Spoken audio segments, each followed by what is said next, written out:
திருவாரூரிலிருந்து மயிலாடுதுறை செல்லக்கூடிய சாலையில் பகல் நேரத்தில் 5 மணி நேரத்திற்கு மேலாக ரயில்வே கேட் மூடப்படுவதால் பொதுமக்கள் அவதியடைகின்றனர். விவரங்களோடு இணைகிறார் செய்தியாளர் ராஜசேகர். விவரம் என்ன?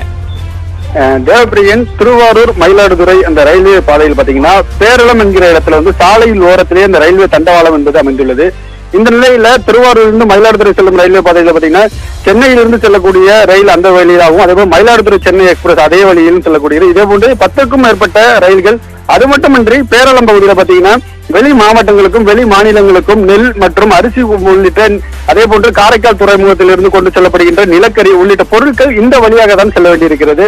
இதன் காரணமாக பாத்தீங்கன்னா ஒரு நாள் ஒன்றுக்கு இந்த பேரளம் பகுதியில் 15 தடவை இந்த ரயில்வே கேட் என்பது மூடப்படுகிறது. இதன் காரணமாக வெளி மாவட்டங்களில் இருந்து வரக்கூடிய பொதுமக்களும் சரி, அதே போன்று திருவாரூர் மாவட்டத்தைச் சேர்ந்த பொதுமக்களும் இந்த ரயில்வே தண்டவாளத்தை கடக்கும் பொழுது ஒரு நாள் ஒன்றுக்கு சுமார் 5 மணி நேரத்திலிருந்து 6 மணி நேரம் நின்று செல்ல வேண்டிய ஒரு சூழல் ஏற்பட்டிருக்கிறது. குறிப்பாக மருத்துவமனைக்கு ஆம்புலன்ஸ் செல்லக்கூடிய நேரத்தில் கூட இந்த கேட் என்பது மூடப்பட்டால் அந்த ஆம்புலன்ஸ் கூட நின்று செல்லக்கூடிய ஒரு சூழல் உருவாகி இருக்கிறது. இதனால் பொதுமக்களும் நோயாளிகளும் மிகுந்த அவதிக்கு உள்ளாகி இருக்கிறார்கள். ஏற்கனவே கடந்த மறைந்த முன்னாள் முதல்வர் ஜெயலலிதா ஆட்சி காலத்தில் சட்டசபையில் 110 விதியின் கீழ் திருவாரூர் மாவட்டத்தில் 7 ரயில்வே மேம்பாலங்கள் அமைக்கப்படும் என அறிவித்திருந்தார். அதில் ஒன்றுதான் இந்த பேரளம் பகுதியிலும். ஆனால் இதுவரை அதற்கான பணிகள் என்பது முழுமையாக நிறைவேறாத காரணத்தினால் நாள்தோறும் பொதுமக்கள் மிகுந்த அவதிக்கு உள்ளாகி வருகிறார்கள். ஆகவே தமிழக அரசும் ரயில்வே துறையும் உடனடியாக அந்த ரயில்வே மேம்பாலத்தை விரைந்து கொண்டு வர வேண்டும்.